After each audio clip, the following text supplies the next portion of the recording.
Baby, Monday. Good old Monday. Good old Monday with the fellas. What a treat. What a treat. What is up, everybody? Welcome to the NBA show. Let's go. Let's go. Kel, you got to hop in on this, man. Let's go.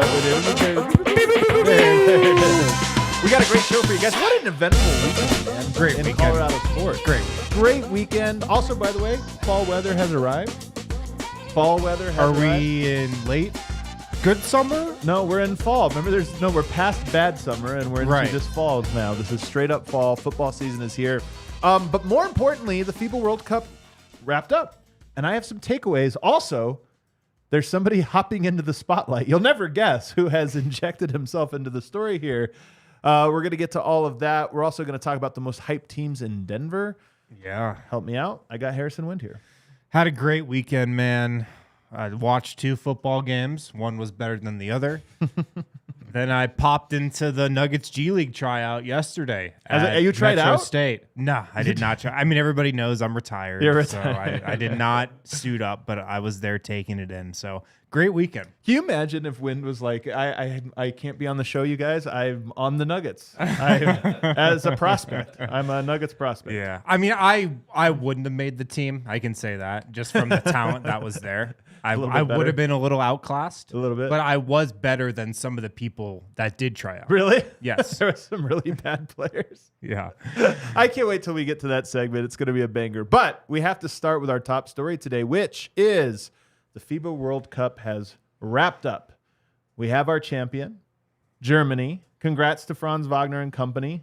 Congrats to Dennis Schroeder, Dennis best player in the world. The tournament MVP. You're right. The world champ, Germany. The best player in the world until somebody unseats him next summer. I do want to say that there was this idea about world champs, and everybody's like, how could you be the world champs? You didn't play Germany. And I just want to go, how can they be world champs? They didn't play the Nuggets. Well, because the Nuggets are made up of a team of international players. Correct. Well, I think they think not that. In all sincerity, it did make me wonder, could the Nuggets beat Team Germany? Yeah, they'd smoke them. They would, right? Yeah, it would be like by 40 points. But Adam, they're not gonna play, so we will never know. So we'll never know. But I'm just saying. I'm joking. The logic of world champs was, well, they didn't play these other teams, and we're sitting here, and I'm just sitting here going, if Germany were to play Denver, I would bet hard on Denver. Yeah, and you'd be right. But Germany is the world champs. The Nuggets are not. It doesn't matter. I actually don't. I actually think it does matter, and I actually am on that dude's side in all this. You are? Yeah. Oh, I'm opposite this side. Yeah, we are opposite. Yeah, we're opposite this one. Again, Yeah. it's even funnier now with how international teams now actually aren't just their national. Like they bring in people from all these other countries because the idea is that's country playing against country, and ergo the whole world is represented, which one is not true. The qualification process filters out a lot of teams that probably should have qualified, but they don't for whatever BS reasons. Really? And then Like half of Europe, first of all, because the way they do it in the World Cup, where they want Asia and Africa and South America equally represented, that a lot of this is why Eurobasket probably has the densest, like top to bottom good talent. Agreed. The Olympics and the World Cup, they just half the teams get in because they qualified in their nation. Agreed, but like they had the best teams in Europe in it still. I mean, again, I'm not going to sit here and argue over this because we're not missing Switzerland in this World Cup. No, but there still are good teams that don't make it every year just because only so many European teams can make it. That's the only point. But my point is,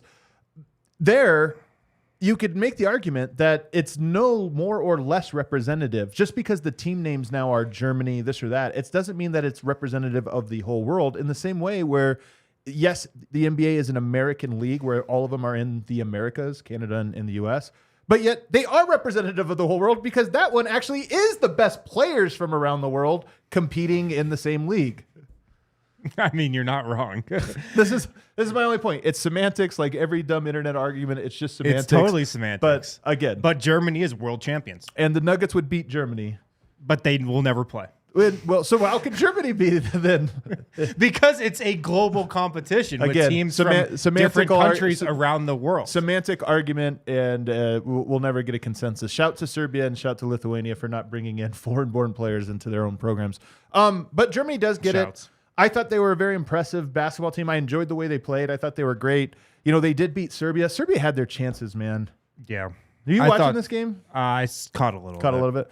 Man, Serbia had Germany controlled the second half, and Serbia was down, but Serbia stormed back in this run where I was kind of like, they're going to do it. Here it comes. Here's the run. And then even down to the final minute, man, they had great looks that they just couldn't convert on that would have made this game like even going into the final possessions, which and with all the momentum. So shouts to Serbia. What a tough team, man. Played hard. They lost a starter right out of the gate in this game. Like in the first minutes, they lost a starter. They also lost a rotation player to kidney injury. Yeah, that's right. They lost 2 players throughout this. One of their dudes had to get a kidney removed mid-competition. Which is crazy. That's like a serious injury. But Serbia, we're going to get to Serbia, I think, a little bit more in segment 2 because I want to spend a little bit more time on them. And then Canada gets the silver medal. U.S. does not medal in this event. I was surprised because when I woke up on Sunday morning, all I could see was Mikal Bridges' 4-point play. I thought they must have won with the amount of times I saw that highlight. Dylan Brooks goes for 39, which is kind of crazy. I didn't know he had 39 in him, especially on that Dylan stage. Brooks, man. This is going to be the worst Harrison turn. Dylan Brooks is a really good player. He is. He's a great defender, first of all, and he's a little bit of a chucker. He is a chucker. He thinks he's a way better offensive player than he is, but he can get hot, as evidenced by the bronze medal game. Yeah. And he's an elite defender. He just is, man. And people hate on him, and he brings a lot of it on himself. But Dylan Brooks is a really good player. He is a really good player. He does bring it a lot on himself, but you're right that he's become undervalued. Totally. And it will be interesting to see. There's always a scapegoat, man. There's always a scapegoat. In Minnesota, and he deserved a lot of it. He did bring some of this on himself or whatever. He totally did. And he had some awful games. He shot them out of games routinely. He thinks he's way better offensively than he actually is, but he's still really good. But there's a chance that he got a little too blamed for Memphis. And Memphis, their whole thing about there's no world in which we'd bring you back. It might be one of those things like, why? You bring back some guys that are way more distractions or like way worse off, and he just kind of gets blamed for it. But Team USA loses. They come in 4th. Pretty disappointing for the U.S. squad. That embarrassing, I would say. I mean, anytime the U.S. This is the flip side of the argument. Like the U.S. is good enough that they should go into every tournament, talented enough and whatever, that they should go into every one with the expectation of win or bust. But at the same time, they're not so good that it's surprising that they wouldn't win every tournament when they send out what is effectively a second team, right? Like not their main guys or whatever. Not an excuse. I'm just saying unfortunately, it's black or white with them. It's either all or nothing, and they came up with nothing, and so now it's an embarrassment. 100%. And like they should get dragged for this. I mean, Team USA should have won this gold medal. They should win every game that they're in based on the talent that they have, I think. It's just these other teams, they have more chemistry. They have more camaraderie. They play together more, and they care more. That, to me, is like one of the biggest takeaways from every one of these types of tournaments, Olympics and even the World Cup. You've got Nikola Jokic crying after Serbia lost in the gold medal game. Right. 20 years old, has only played for Serbia a handful of times. He's bawling his eyes out after they lose in the gold medal game. Nobody on Team USA is getting emotional at all because they didn't medal. I'll tell you that. I think this is a little bit of a false equivalency, though, because of what these things mean respectively. I mean, with Jokic, a silver medal is great, but he knows how close they were to a gold. There's this emotional thing and pride. Whereas in the U.S., these guys are all embarrassed about losing. Like there's this added layer of like, this is now going to, we have the stench on us. It's just a completely different dynamic. Well, I just think there's a care factor on these international teams that Team USA doesn't have. But can you replicate that? Like, is it realistic to think that the U.S. players will ever have that same connection? We don't. Sure. Were you crying afterwards? You didn't even watch it. Hell no. But I've got to think that like putting on Team USA could elicit some amount of pride that just isn't there right now. I just think it's unrealistic to expect that to be the case.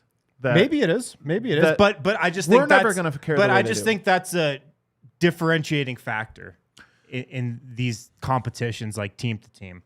For me, what's interesting about it is just for years, the gap in talent was big enough that the U.S. didn't have to do everything right. And then that broke in the late 90s. It happened in the World Cup competitions before it happened in the Olympics. But finally in the Olympics in 2004, the U.S. lost, and it was like, okay, we have to redo things. When they redid things, they kind of moved away from just the talent part. They tried to put in this idea of continuity and pride and all the things that you're talking about, but it was still this idea of we need to get our talented players there. And the margin for winning with the Redeem Team in 2008 was pretty narrow, way more narrow than people remember it. They remember it as, oh, we put our best guys out there and then we steamrolled everybody again. They won comfortably, except for one game that was very narrow, but nonetheless, it wasn't as dominant. Like the world had already shifted. And over time, obviously, we all know the story. Like it became less and less important. And now the U.S. is in this point where they have to figure out a solution. You might even say that they need a hero. You might say they need a hero. We need a hero who's gonna do it. Oh, no. We need a hero to save the day. Oh, there it is. We need a hero. Oh, my God. Oh, my goodness. Send out the signal. We might have ourselves a hero. Not one to let the news cycle go on without him. LeBron James today has reported in The Athletic by Shams Charania that he's not the hero we deserve, but he's the hero that we have here. He's coming out of retirement for this? He's coming out of retirement. Well, the word is James was so moved by what happened in this one. He was definitely up watching, I'll tell you that. Yeah, he definitely was up watching. That just glued to his TV. According to Shams Charania, I'm going to quote from the article here. James has spoken to Steph Curry, Kevin Durant, Anthony Davis, Jason Tatum, and Draymond Green, and they are all prepared to commit to Team USA in the Olympics. Separately, Phoenix's Devin Booker, Portland's Damian Lillard, Sacramento's De'Aaron Fox, and Dallas's Kyrie Irving also have serious interest in committing, according to league sources. I want to see a live cam on De'Aaron Fox trying to get into that group chat. He's like, Bron, can you add me to that, please? Well, first of all, why isn't this going through? First of all, if we're talking next summer, he's not the worst name on the list of people that are being thrown out. Also, that's like a lot of point guards that they just named. Little guard heavy. Little guard heavy. Yeah. It was almost like they watched Team USA get out rebounded and out bigged, and they're like, what if we had more point guards that dribble a lot? Right. Austin Reeves thought he was going to have some goodwill with Team USA going and playing the World Cup, going to Manila, and he's just like doesn't even get in the tryout now. It gets better though. It gets better. Oh, please. LeBron James, who has not played for Team USA since 2012, over 10 years, will turn 39 in December, and Durant, a 3-time Olympian and gold medalist, who will be 35 by next summer, they're viewing the Paris Games as a, quote, last dance. Well, the next USA thing I was going to basketball. say is they need some catchy team name or some, Redeem slogan. Team 2, Dream Team 3. Yeah, but it could just be the last dance now. The last dance. And then lastly, Embiid remains in play. Here's what I love about this, Harrison. Here's what I love. Basketball, I always say it's a spiritual game. Talent wins out when everything's equal, but talent doesn't make up for everything. You can be the more talented team, but not the more connected team, not the more well-rounded team, whatever. So all these other parts matter. What we've learned about, we'll call it the LeBron era Team USA, because in many ways it started in 2004. LeBron and his coming off his rookie season is on it. They lose. Then he's on the Redeem Team, right? Yep. And this whole thing is a chain reaction of those events. Well, have we come full circle? Because I might call that a super team.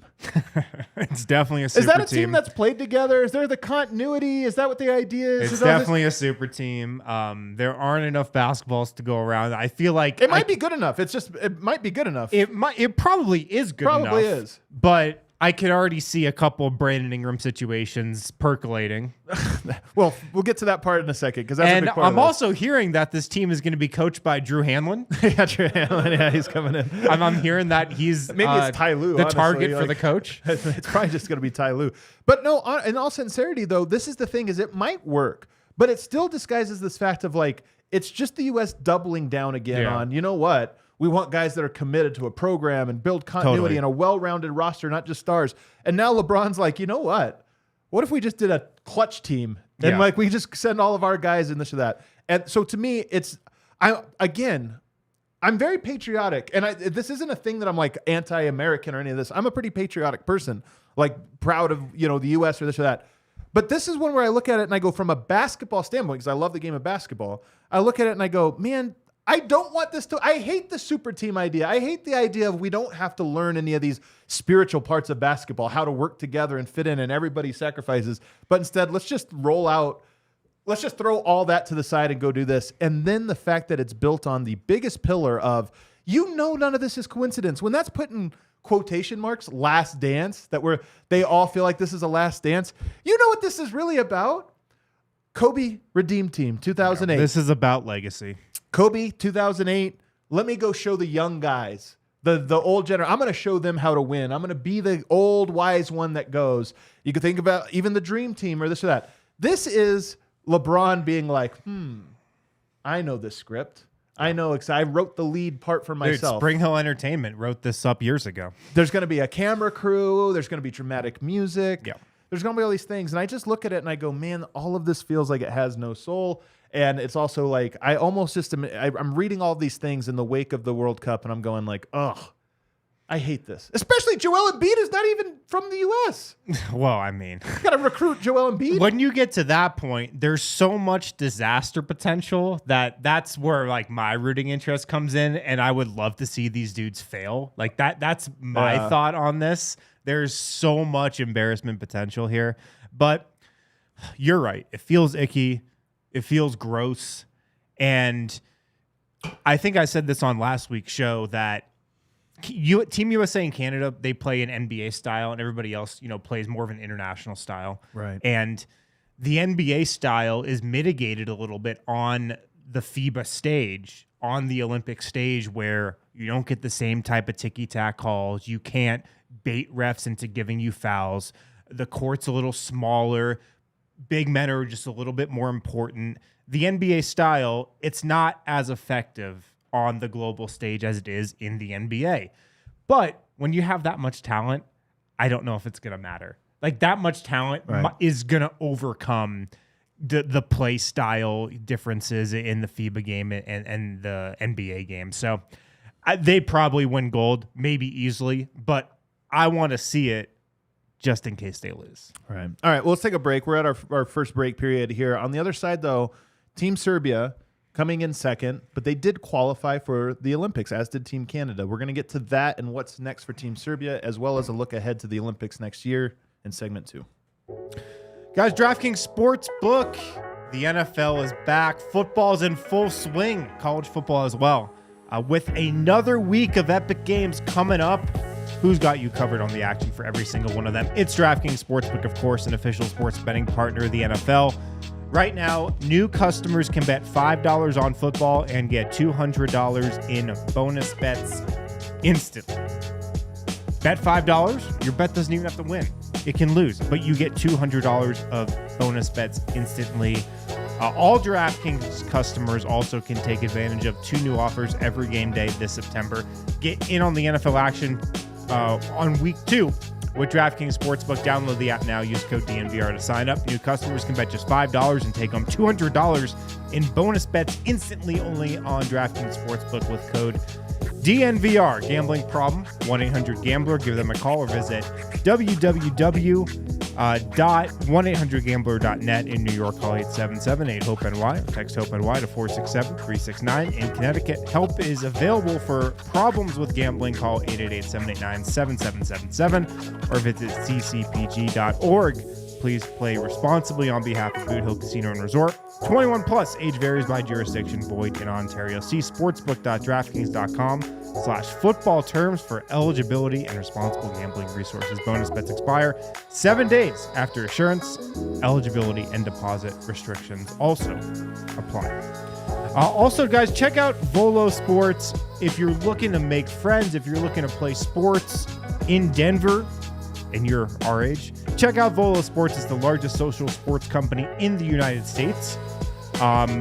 You can sign up for the Volo Pass. It's a monthly membership program that gives unlimited access to sports events and social activities every single night. It's $20 a month, minimum 3 months or $200 for the year. They got leagues throughout the city, Lodo, Rhino, Uptown, City Park. No matter where you are in Denver, they got a Volo League. So go to volosports.com/Denver, volosports.com/Denver. Use the code DNVR10, get $10 off at volosports.com/Denver. I see in the comments here, Mint01 says, USA doesn't need a League of Shadows. That's a DC reference, right? Isn't that DC? It's not Marvel? League of Shadows. Yeah, League of Shadows. I don't know what that is. I don't know either. Just a decent cover for every position. So let's say Bam Adebayo, Jason Tatum, Jimmy Butler, LaMelo Ball. I agree with him, by the way. Like, this is the thing. This is part of what's so icky about it is you can out-talent it, but there is something, too, getting guys that actually fulfill every role. And Bam's, who, by the way, is rumored to be part of it. This year's team was supposed to be, though. Yeah, I mean, kind of. They didn't really have the size. Dude, until they lost, everybody was talking about how well-constructed of a team this was. That was the narrative. That's part of what was so ridiculous. By the way, Team USA didn't beat anyone good. You know that? They were in the pool, and they played all bad teams, and they won the first easy one. Then they played the tough teams and lost. Oh, no. Like, part of this is, like, some of this. But you are right that there was. And I'm telling you. Although, the second I saw Josh Hart was moving into the starting lineup, right. I think that's when I knew it was over. I'm telling you, it's Bro can't even start on the Knicks. It's ex-Lakers, man. They get all this hype. Same with Austin Reeves, who's a really good player, but somehow got elevated. So is Josh Hart. Josh Hart's a great player too. Yeah, very good player. Can't be starting for Team USA though. Serbia coming up had a very interesting one because they got the silver medal, and I think that they outperformed most people's expectations. I think talking to a lot of our Serbian followers, I think they're happy with a silver. Absolutely. But it always is tough when the team, they could have won. You know what I mean? Like, even if you're happy going into it, said, hey, if we can get a medal, this will feel like a success. But then when you're right there, 1 minute away, wide open shot in the corner to tie it, you got that chance. It was Guduric, right? Guduric. He missed the wide open shot. He actually missed a couple shots that could have really swung it. But so I think there's a little bit of a bittersweetness to all of this. But they do qualify for the Olympics. And I'm sitting here going, Serbia represents, to me, a little bit the opposite of Team USA in a lot of ways, and that was just a true team. Like, they really played together. Mm-hmm. There is this sense of pride amongst the people that played. I know people are unhappy with the guys who didn't, but there was this sort of, balanced style of basketball that they had. But I still feel like they need a hero. We need a hero who's gonna do Man, we're getting a lot of run We need There it a is! hero Oh my to God! save the day. We got the bat signal out for Jokic. Now, this is the part that I think is going to be a little bit interesting, because for me, I told you this, Harrison. Going into this tournament, I had a prophecy, and it's kind of true. You had a vision. I had a vision, you might say. As people on this show are prone to have. Yeah, sometimes we have visions, man, and I had a vision of Serbia doing exactly what they did, getting a silver. Now, in my vision, I thought it was Team USA. Maybe I did the thing where I didn't fully listen because I thought I projected a little into the vision, thinking that it would be Team USA. But nonetheless, it was a silver, which is obviously great. But I watched this and I go, Yoke's not the type of superstar that messes up a chemistry team. Yoke's not the type of guy that would join this team and say, all right, you guys couldn't get it done. Everyone get behind me. He's the type of guy that I always thought he misses this one and plays in the next one. I just thought that was how this was going to shake out. And now I'm looking at it and I go, Harrison, my vision was that what if Yoke won back-to-back NBA titles and the exact same trajectory as Michael Jordan at age 28 season, and then he goes into the summer for the Olympics and wins an Olympic gold and then comes back and gets the three-peat and is in the exact timeline, career-wise, as one Michael Jeffrey Jordan. I said this is on the table, not only on the table, but I'm having visions of it. I look at this and I go, man, Serbs, there's a portion of Serbs that are fine with Jokic and his decision and a portion that are not. And we know this from eras past.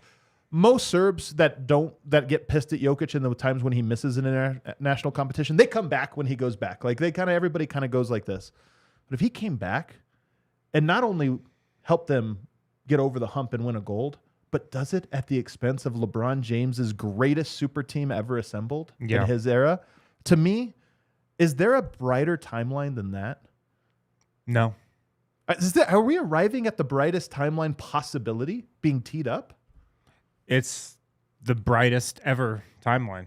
It's brighter than all those timelines we've ever talked about. Back when we were throwing RJ Hampton into the brightest timeline. Definitely brighter than that. That's so true.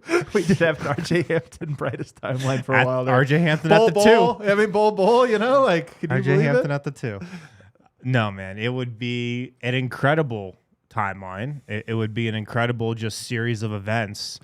And it would be even sweeter if Joel Embiid did play for Team USA. That would make the brightest timeline even brighter. It would be awesome. I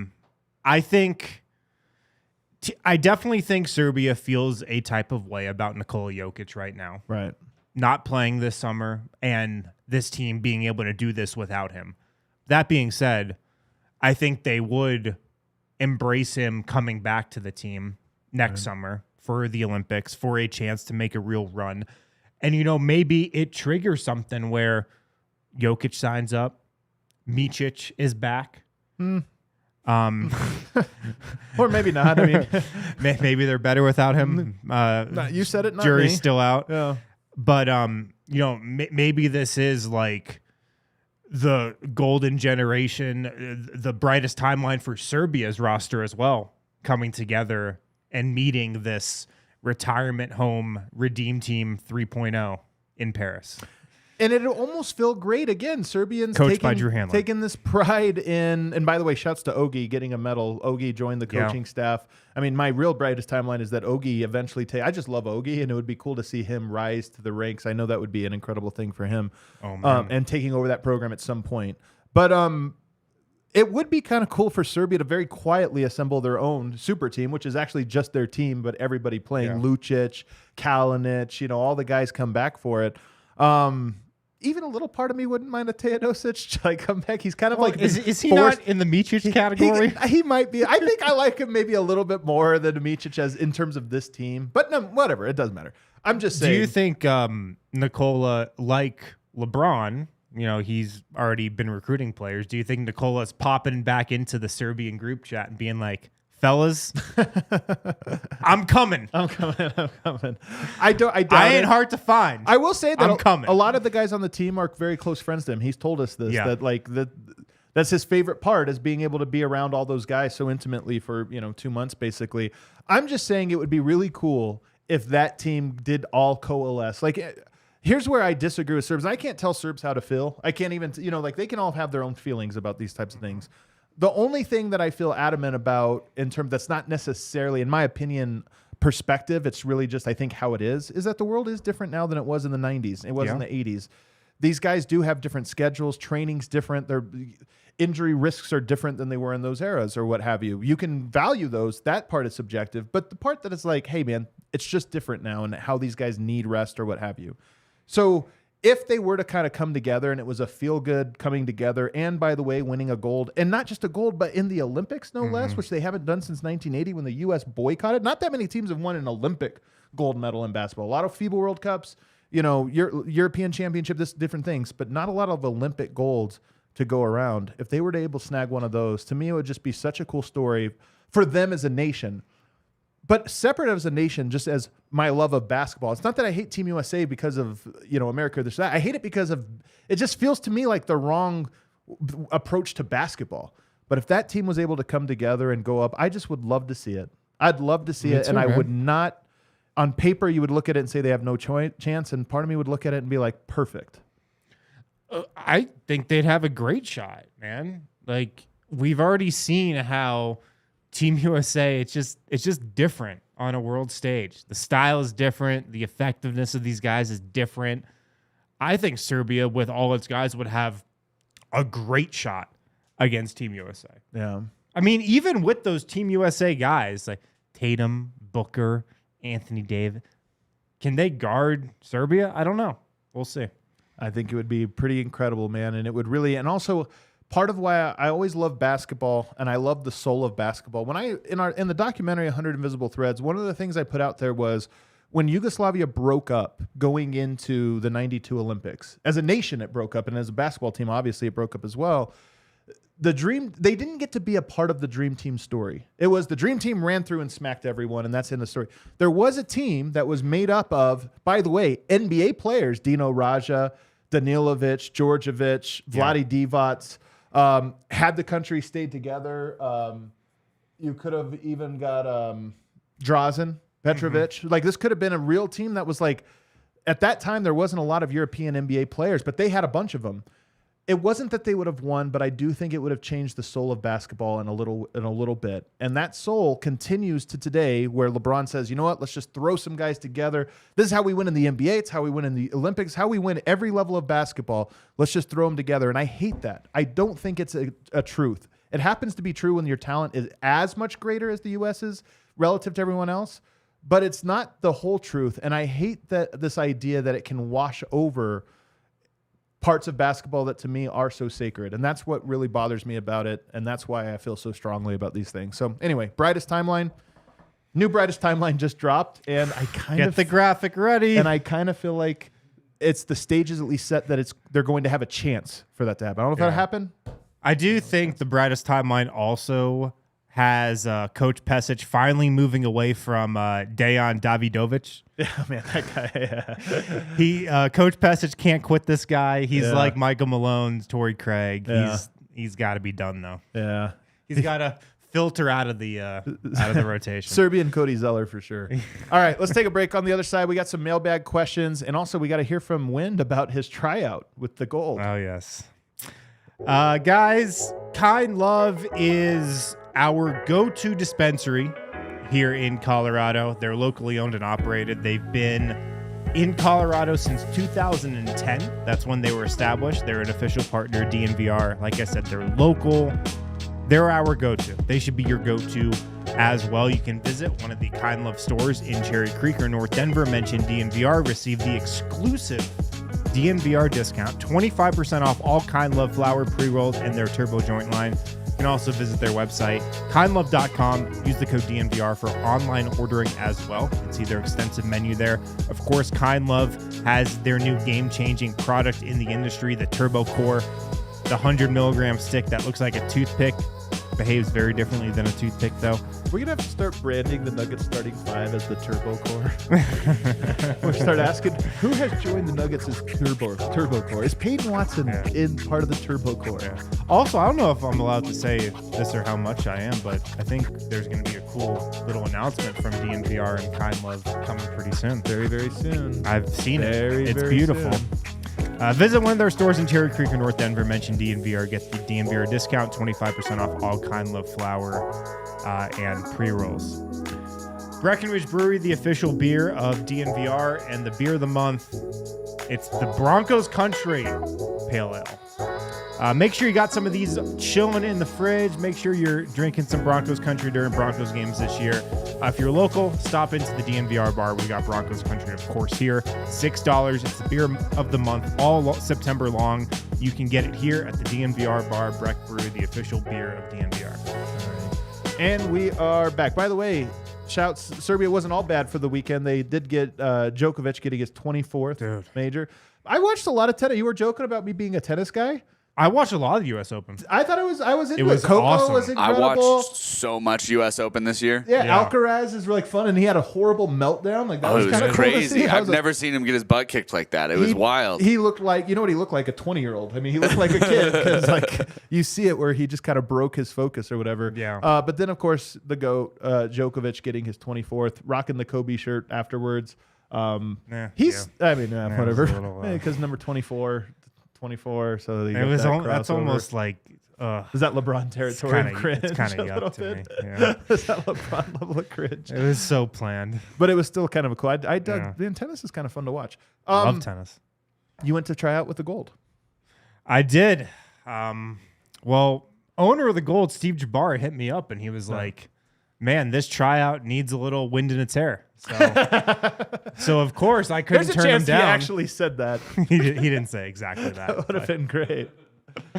He was like, "Yeah, we need you down here," and I was like, "To try out or just to hang out?" And he goes, "Yeah, start stretching."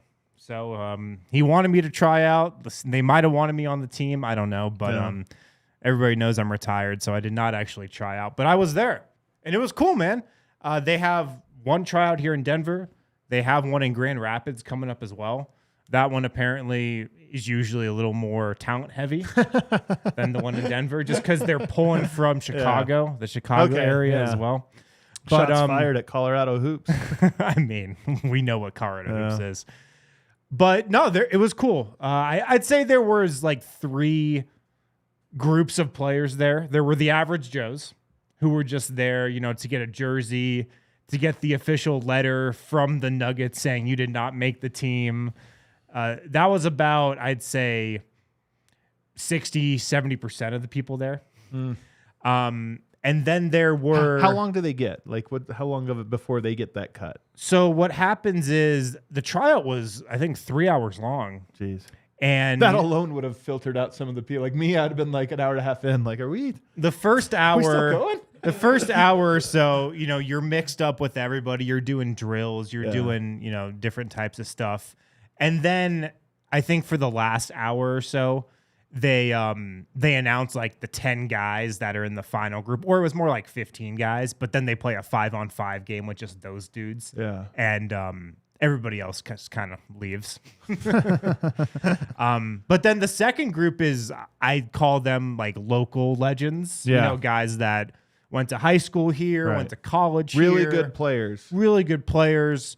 But maybe not quite serious enough. People don't. I'm telling you, people don't realize how steep the curve is at the top. Yeah. Like I think in my heyday, I'm not saying this just to be arrogant. I think I was a 98th percentile hooper, but I was closer to 50th percentile than I was to 100th percentile. Yeah.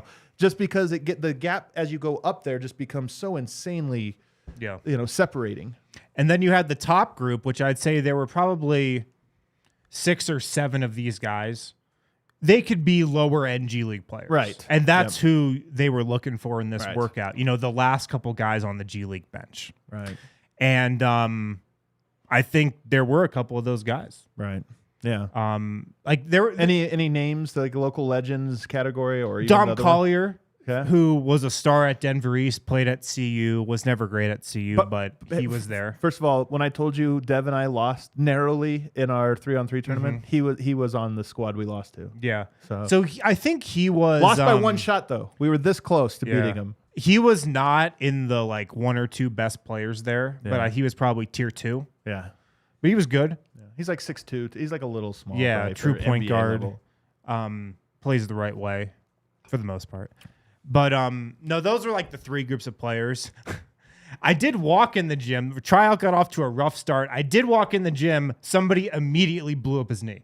Oh no! I'm not kidding, man. I was there for 5 minutes. They were already getting a stretcher out for this one kid. Yeah, and he was one of the guys. I don't remember his name. I don't think I was told who he was, but he was one of the guys that actually had an agent.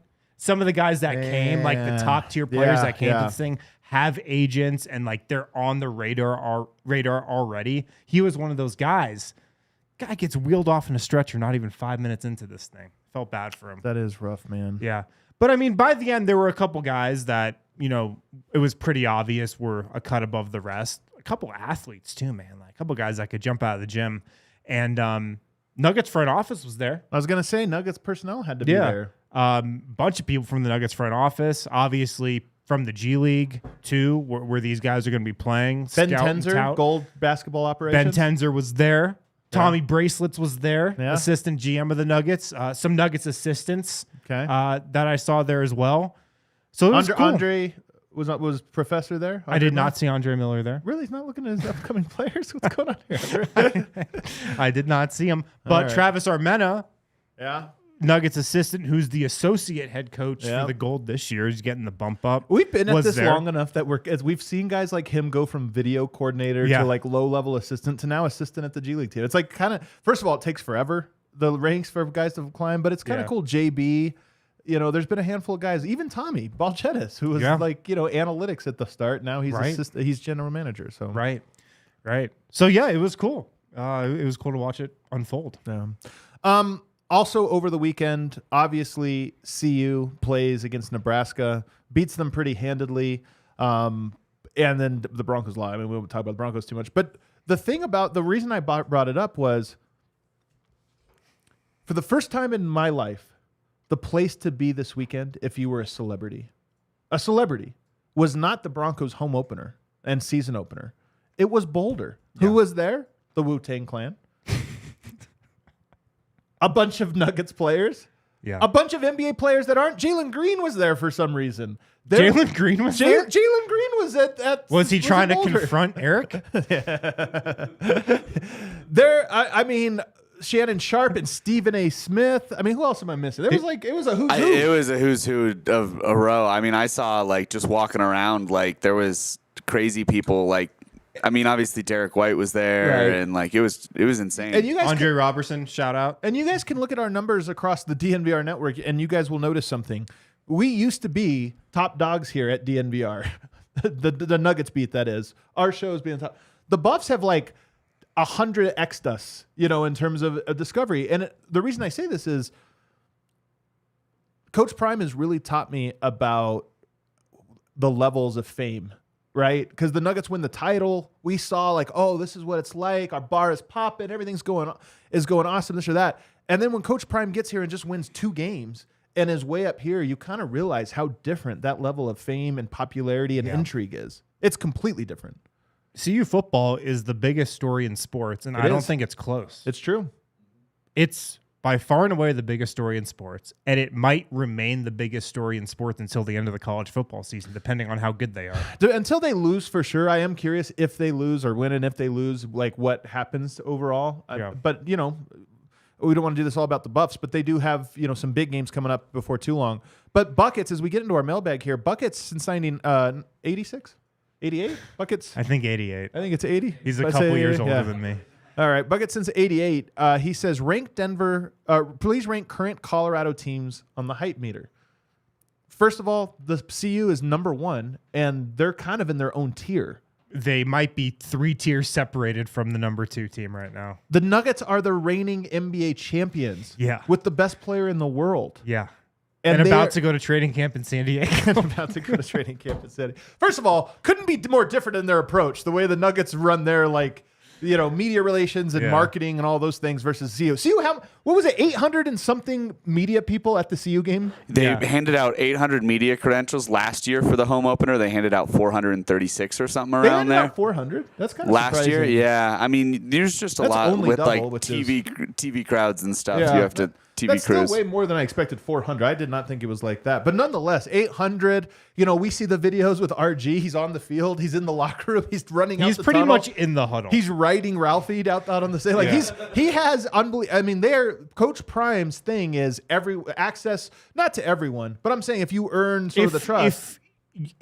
It's access if you know what you're doing. If you know what you're doing, then he's like, you know what? Come in here. All these If people. you're putting out good shit. They video his live. Like Dion has a camera on him 24/7, as does the entire team. And you watch, because it's not just our vlogs, but you watch anybody else's. Whenever they put a camera in front of the players are talking to the camera. It's almost like it's part of their world. Yeah. Whereas, Broncos, Nuggets, Avs, and most of these pro teams, it's the opposite.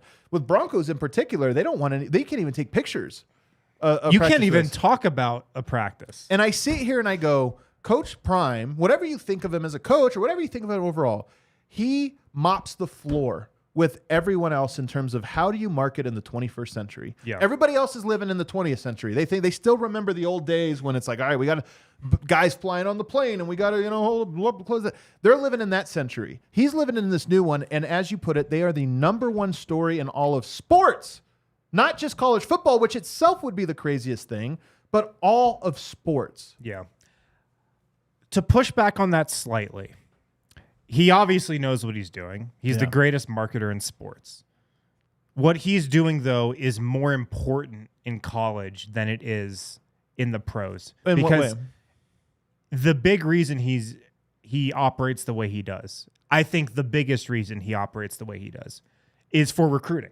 It's to get eyes on the program. It's to say, this is where you want to play college football. And to make money. I mean, he's also doing it to make money. Yes. To make them popular. Yeah. I think the biggest reason why there's as much access, there's everything's getting filmed, every camera is on everybody at all times, is for recruiting. Like that is the biggest reason. That stuff, just, you don't need that at the pro level. Like you just don't need to recruit. What did everybody as say at much the as- final? Well, you don't have like to you recruit. do in college. You don't have to recruit. But And that's the biggest reason why he does things the way he does. I don't know if it's the biggest reason. When he was a player, he also was boisterous. He also just knew how to make the headline about himself. And I mean that in like a good way. Like he knew how to market himself. And I think that's the biggest reason. And then the recruiting is that's part of what you win when you win that over. But also you win eyeballs. Stephen A. and Shannon Sharp fly out to see you on a private jet because that's the only way they can make it. But I think all of that is to raise the program's profile, but it's which is for recruiting. But it also makes money. I mean, Shedeur Sanders is making more this year in NIL, just endorsement deals, than he would as a pro if he were to go pro. Like he has made this a viable business, and he's trying to raise it bigger and bigger. So my point is, they're in their own stratosphere in terms of hype. Yeah. They're so far above everyone else, and they're doing things so differently. And they're not just great among college football. They're the best story in sports right now, the most compelling one. I would say number 2 right now. If you say in terms of hype, this isn't necessarily in terms of popularity, but just in terms of hype, it probably is the Nuggets in terms of hype. And then the Avs probably shortly after that, almost in the same tier because there's a lot of hype. The Avs are like the Nuggets. They just had a bad injury luck last year. Both teams are going to have a great shot at winning a title. And then after that, I just think hype around the Broncos is kind of... I'll say Broncos because it's only 0-1. But Broncos is next. They're a week away from being down. I mean, they'll still always be there because they're never going to go below Rockies, never going to go below Rams. But I would just say that they would be they're close 1 week into the season of just like people. If somebody invites them to do something on a Sunday, they're like, okay, all right, I'll miss the Broncos. That's fine. Yeah, I will say Sean Payton tried to pull a Deion Sanders in that week 1 game with that bullshit onside kick he tried.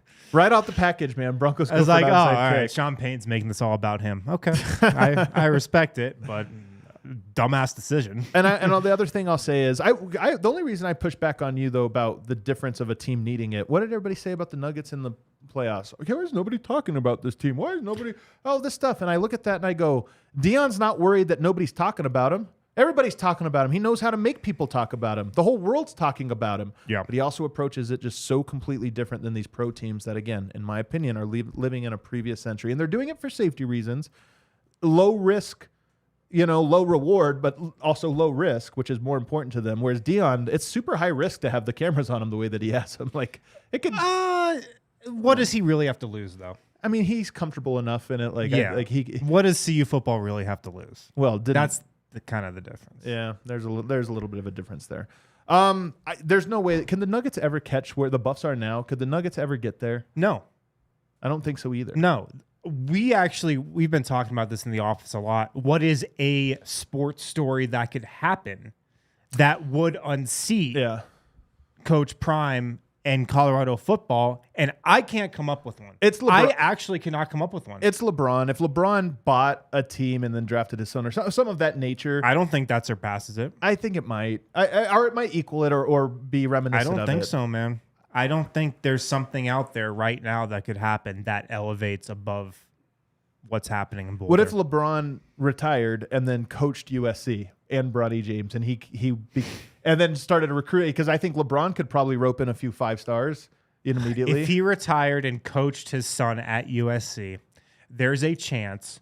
But I still don't think it would be as big because college football is so much bigger than what college basketball could ever be. That's a good point. And USC, you're right.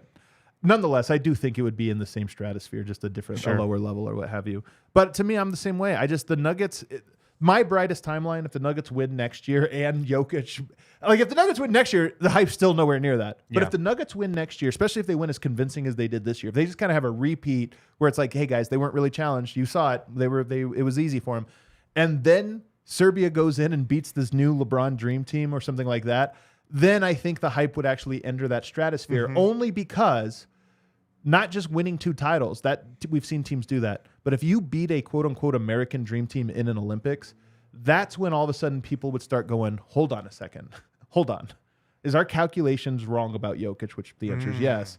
But is this guy actually in those conversations that we reserve for only LeBron and Michael Jordan and maybe a few others?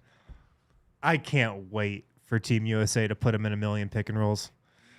They're gonna spam pick a roll, and again, it's not gonna It's not work gonna work. because that shit doesn't work internationally. Yeah, for sure. All right, let's take a break. On the other side, more mailbag questions. Some really good ones, by the way. Shady Rays. Look, it's officially fall, as we heard on today's show at the start of it. But it's still sunny out here in Denver. Take on the sun with gear built to last. Our friends at Shady Rays, they've got you covered for the warm weather ahead with premium polarized shades at affordable prices. If you go to shadyrays.com, just scroll their website. They have so many different styles. No matter what type of sunglass you wear, they've got it at Shady Rays. Tons of different colors, shapes, sizes, whatever you want. Shady Rays has it. ShadyRays.com. Use the code DNVR. 50% off 2+ pairs of polarized sunglasses. Try for yourself. The shades rated 5 stars by 250,000 people. If you want to shop in person, they've got a location at Park Meadows Mall. The full-stop shop for all things Shady Rays. ShadyRays.com. Use the code DNVR. Get 50% off 2+ pairs of polarized sunglasses. Also, when you get hurt, Baxton Shanker is here to help. They win for Colorado families. You probably see those two faces on every bus in Colorado. But if you are injured in any type of case where you weren't at fault, car accidents, motorcycle rides here, pedestrians, trucks, Baxton Shanker can even help you if you're injured at work.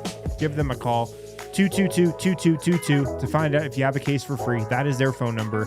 Baxton Shanker wins, and they've won over $1 billion for their clients. They've got neighborhood offices in Denver, Aurora, Englewood, and Fort Collins. Hit them up today. They've got the strength and power to win your case. All righty, we're back here. Final segment. Let's run through some mailbag questions here. Kale, the first one I'll have you pull up comes from Meg. NBA League Pass now goes back 10 full seasons. What Nuggets games would you recommend revisiting from the early days of the Jokic era?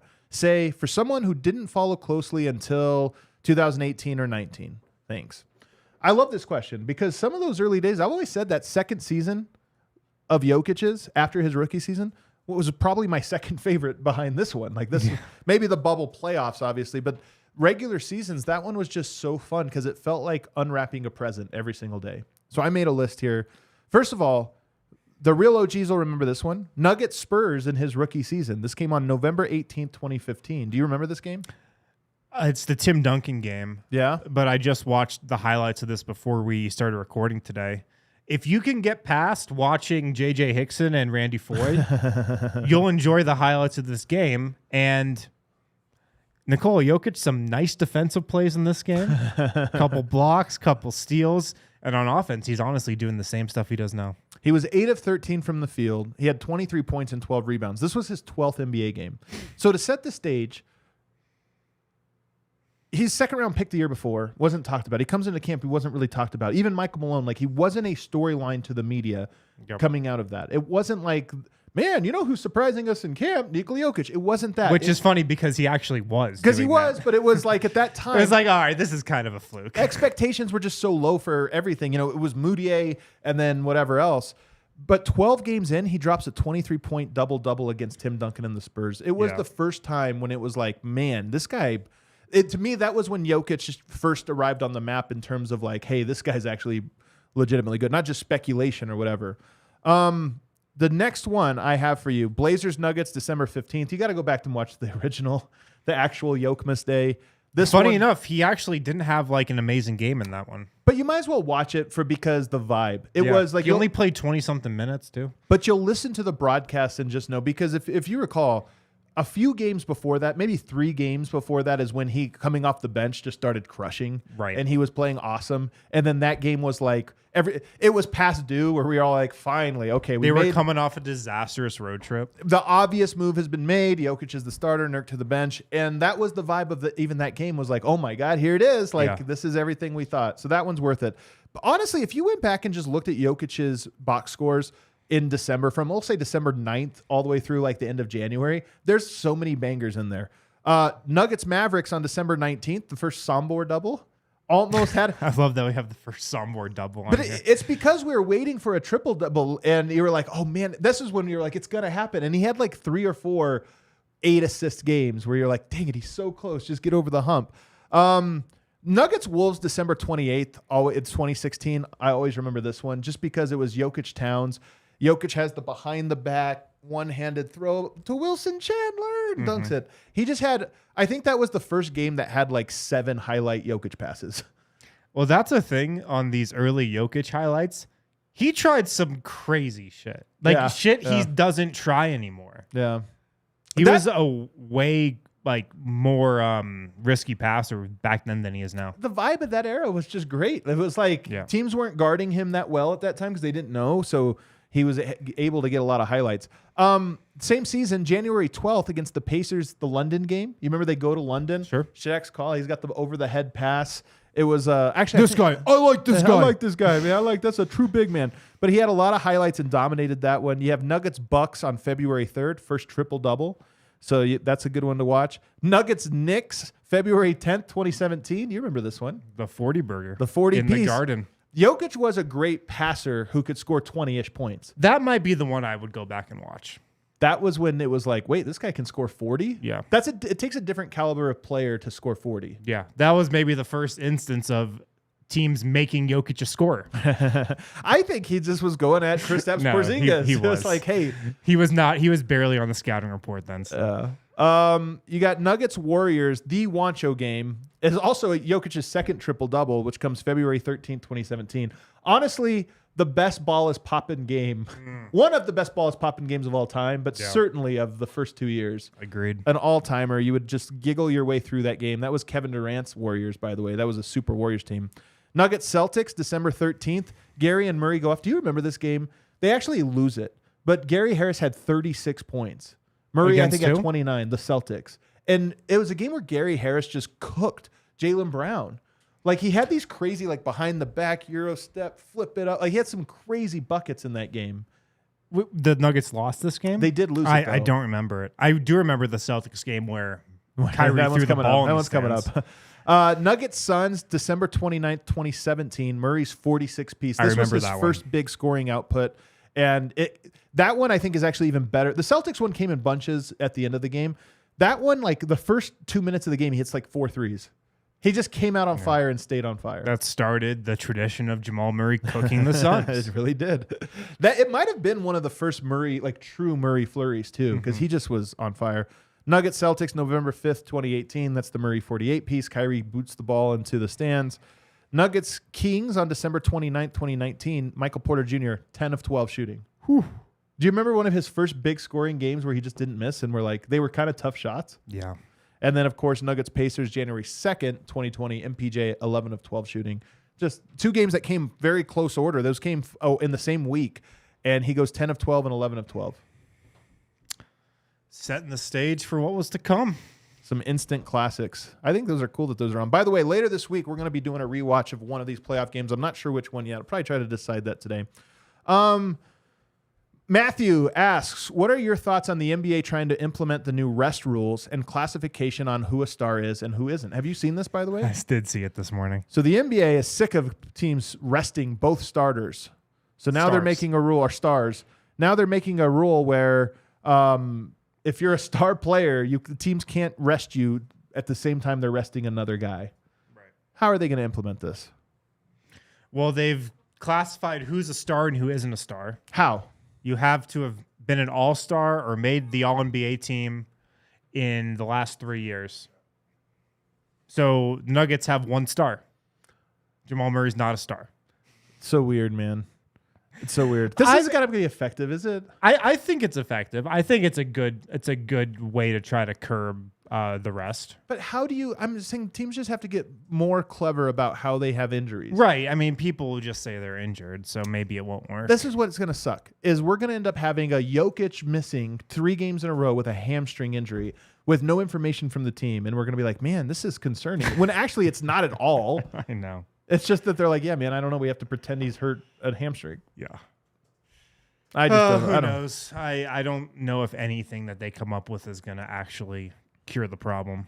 Yeah, I don't know either. Kel, did we have one more? We have super chats. All right, let's hit these super chats. I have a wind chime too, though. Oh, let me hear it. I'm wondering if I should let it out on this show or wait. what a hater, tease! man. What a tease! Do you think people want a wind chime? I think people want a wind chime. Okay. Especially if they wait to the end of the show. I have been told that The Nuggets are returning their entire coaching staff for next season. Their entire championship-winning coaching staff is coming back. Michael Malone and all of his top assistants, even the second line of the bench, I've been told that they have a 100% returning coaching staff next season. There you go. A lot of people thought maybe David Adelman gets scooped up or this or that, but I guess they're running it back. I kind of assumed that. But usually you win a championship and you can't retain one or two of your coaches. I wonder why Adelman didn't get scooped up, but I'm glad he's here. I do think that continuity actually helps. Yeah. I think it's great. All right, let's hit these super chats. Super chats in the offseason. Let's go, homies. Carlos Romero says, if Jokic and Serbia beat this proposed team, top 10 all-time guaranteed. I'm telling you guys, top 10 might be conservative. If the Nuggets win a title and go in and Serbia wins an Olympic gold medal, I'm telling you guys, the conversations will get nutty around Jokic, and I would be all for it. Yeah. Ghazi Benghazi says, Novak Djokovic pays tribute to Kobe. Any thoughts? We talked about this a little bit earlier. 24th major, 24 for Kobe, and obviously Kobe is a inspiring athlete to most athletes, to be honest with you. The mentality, and honestly, those things are, I think, impressive and things that I think most athletes resonate with, like that idea. So Djokovic, definitely a Mamba mentality type guy, I'm not surprised, and I don't really have any negative thoughts about him doing so. 24, it makes sense. Mile High Singh says, do the Nuggets sign Cam Payne, I think, not Cam Payton, should they? Wind? So I'm the Reggie Jackson guy at this company on this show. You're announcing this right here. Yeah, I've never heard you be this guy. I'm putting my flag down. I'm marking my territory. Reggie Jackson's yours. I'm buying stock in Reggie Jackson. Okay. I think he's going to be better than he was last season, and I would rather him over Cam Payne. There you go. All right, hit that outro music. Everybody, thanks for hanging with us on a Monday, a very news-rich episode. You're back again tomorrow? I am. Vote's back again tomorrow, so we'll have a little three-man set going on. And then keep it locked on our Twitter account, guys, because we are going to be trying to start doing some rewatches of the playoffs this year. I'm looking forward to that.